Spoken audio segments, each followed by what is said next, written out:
ओम साईराम बाबाଙ୍କ ପାଦପଦ୍ମରେ କୋଟି ପ୍ରଣାମ ଜଣାଇ ଆପଣମାନଙ୍କୁ ସାଇକି ପ୍ରେମଧାରାର ପରିବାରକୁ ସ୍ୱାଗତ କରୁଛି।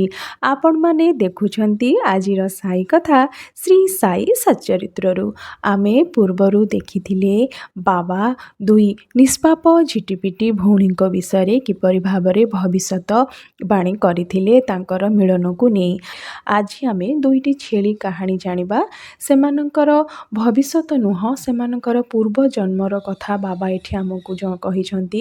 ପୂର୍ବ ଜନ୍ମରେ ସେମାନେ ବାବାଙ୍କର କିପରି ଭକ୍ତ ଥିଲେ, ଆଉ ଏ ଜନ୍ମରେ ଦୁଇଟି ଛେଳି ରୂପେ ଜନ୍ମ ନେଇଛନ୍ତି। ଆଉ ବାବାଙ୍କ ଆଗରେ ସେମାନେ ଯେତେବେଳେ ଆସିଛନ୍ତି, ବାବା ତାଙ୍କୁ ଦେଖି ତାଙ୍କର ପୂର୍ବ ଜନ୍ମର କଥାକୁ ମନେ ପକାଇ ତାଙ୍କୁ କୋଳେଇ ନେଇଛନ୍ତି। ତାଙ୍କୁ ସ୍ନେହ ଶ୍ରଦ୍ଧା କରି ପୁଣି ତାଙ୍କୁ ତାଙ୍କ ମାଲିକ ପାଖକୁ ଫେରେଇ ଦେଇଛନ୍ତି।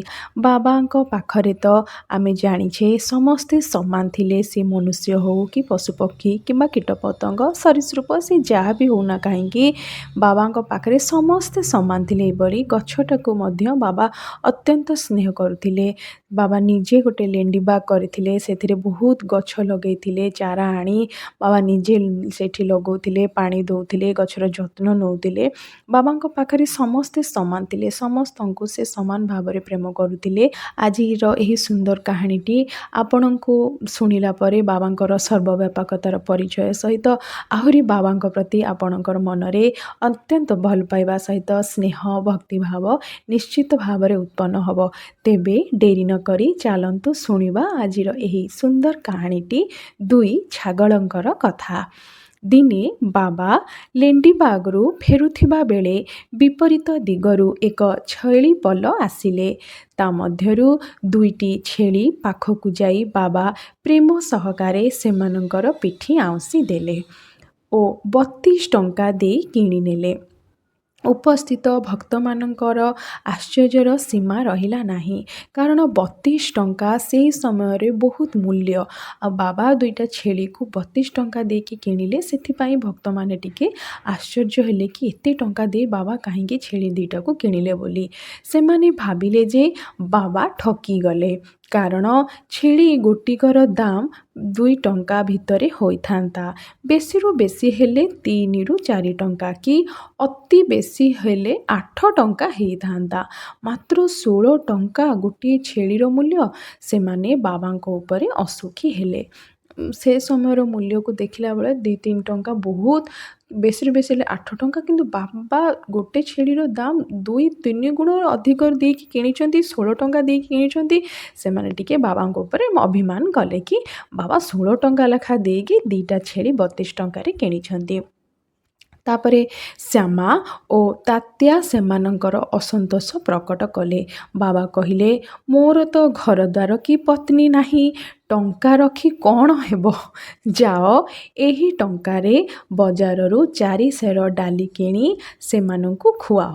ବାବା ଯାହା କହିଲେ ଆପଣମାନେ ବୁଝିଲେ, ମୋର ତ ନା ଘରଦ୍ୱାର ପତ୍ନୀ ଅଛନ୍ତି, ଟଙ୍କା ମୋର କ'ଣ ହେବ? ସେମାନେ ସେଠୁ ତାତ୍ୟା ଆଉ ଶ୍ୟାମା ଦୁଇଜଣ ବାବାଙ୍କ କଥା ମାନି ଗଲେ।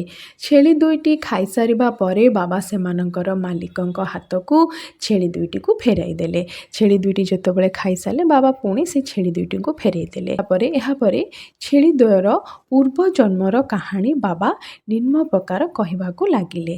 ଶ୍ୟାମା ତାତ୍ୟା, ସେ ବାବା କହିଲେ, ଶ୍ୟାମା ତାତ୍ୟା, ତୁମେ ଭାବୁଛ ଯେ ମୁଁ ଏଥିରେ ଠକିଗଲି? ତାହା ନୁହେଁ। ଏବେ ଶୁଣ। ଗତ ଜନ୍ମରେ, ଏବେ ଆମେ ବି ଶୁଣିବା ଏ ଦୁଇ ଛେଳିଙ୍କ କାହାଣୀ। ଗତ ଜନ୍ମରେ ଏହି ଦୁଇ ଜଣ ମନୁଷ୍ୟ ଶରୀରରେ ଜନ୍ମଗ୍ରହଣ କରିଥିଲେ ଏବଂ ମୋର ସାନ୍ନିଧ୍ୟ ଲାଭ କରିଥିଲେ। ସେମାନେ ଦୁଇ ସମ୍ପର୍କୀୟ ଭାଇ ଥିଲେ। ପ୍ରଥମେ ସେମାନଙ୍କ ଭିତରେ ବନ୍ଧୁତା ଥିଲା, ପରେ ଜଣେ ଅନ୍ୟ ଜଣଙ୍କର ଶତ୍ରୁ ପାଲଟିଗଲା। ବଡ଼ ଭାଇ ଅଳସୁଆ ଥିଲା, ସାନ ଭାଇ ପରିଶ୍ରମୀ ଓ ବହୁ ଧନ ରୋଜଗାର କରିଥିଲା। ଏଣୁ ବଡ଼ ଭାଇ ତାକୁ ଈର୍ଷା କରୁଥିଲା ଓ ହତ୍ୟା କରି ତାର ଧନ ଲୁଟି ନେବାକୁ କୌଶଳ କରୁଥିଲା। ରକ୍ତ ସମ୍ପର୍କକୁ ଭୁଲି ଉଭୟ କଳହରେ ମାତିଲେ। ବଡ଼ ଭାଇ ସାନ ଭାଇକୁ ହତ୍ୟା କରିବା ପାଇଁ ପ୍ରୟାସ କରୁଥିଲା, କିନ୍ତୁ ସଫଳ ହେଉନଥିଲା। ଏହାପରେ ଜଣେ ଅନ୍ୟ ଜଣଙ୍କ ପରମ ଶତ୍ରୁ ପାଲଟି ଗଲେ। ଦିନେ ବଡ଼ ଭାଇ ଗୋଟିଏ ଠେଙ୍ଗା ନେଇ ସାନ ଭାଇର ମୁଣ୍ଡରେ ପ୍ରହାର କଲା। ସାନ ଭାଇ ମଧ୍ୟ ପ୍ରତି ଆକ୍ରମଣ କରି ବଡ଼ ଭାଇ ଉପରେ କୁରାଢ଼ି ଚୋଟ ପକାଇଲା। ପରିଣତି ସ୍ୱରୂପ ଘଟଣାସ୍ଥଳରେ ଉଭୟଙ୍କର ମୃତ୍ୟୁ ଘଟିଲା। ଏହାପରେ କର୍ମାନୁସାରେ ଉଭୟଙ୍କୁ ଛେଳି ଯୋନି ପ୍ରାପ୍ତ ହେଲା। ଯେମିତି ସେମାନେ ମୋ ପାଖ ଦେଇ ଯାଉଥିଲେ, ସେମାନଙ୍କ ପୂର୍ବଜନ୍ମ କଥା ମନେ ପଡ଼ିଯିବାରୁ ମୋ ମନରେ ଦୟା ଆସିଲା। ଏଥିପାଇଁ ମୁଁ ସେମାନଙ୍କୁ ଖୁଆଇବାକୁ ଇଚ୍ଛା କଲି। ତୁମେ ଭାବିଲ ଯେ ମୁଁ ଏତେ ଟଙ୍କା ଦେଇ ଛେଳି ଦୁଇଟି କାହିଁକି କିଣିଲି? ଯେହେତୁ ତୁମକୁ ଏହା ଭଲ ଲାଗିଲା ନାହିଁ, ତେଣୁ ମୁଁ ଛେଳି ଦୁଇଟିକୁ ଫେରାଇ ଦେଲି। ଡାଲି କିଣିକି ଖୁଏଇକି ତାଙ୍କୁ ପୁଣି ଫେରାଇ ଦେଇଥିଲେ, ଯେହେତୁ ଶ୍ୟାମା ଓ ତାତ୍ୟା ରାଗିଥିଲେ। ଆଜିର ଏହି ସୁନ୍ଦର କାହାଣୀଟି ଆପଣଙ୍କୁ ନିଶ୍ଚିତ ଭାବରେ ଭଲ ଲାଗିଥିବ।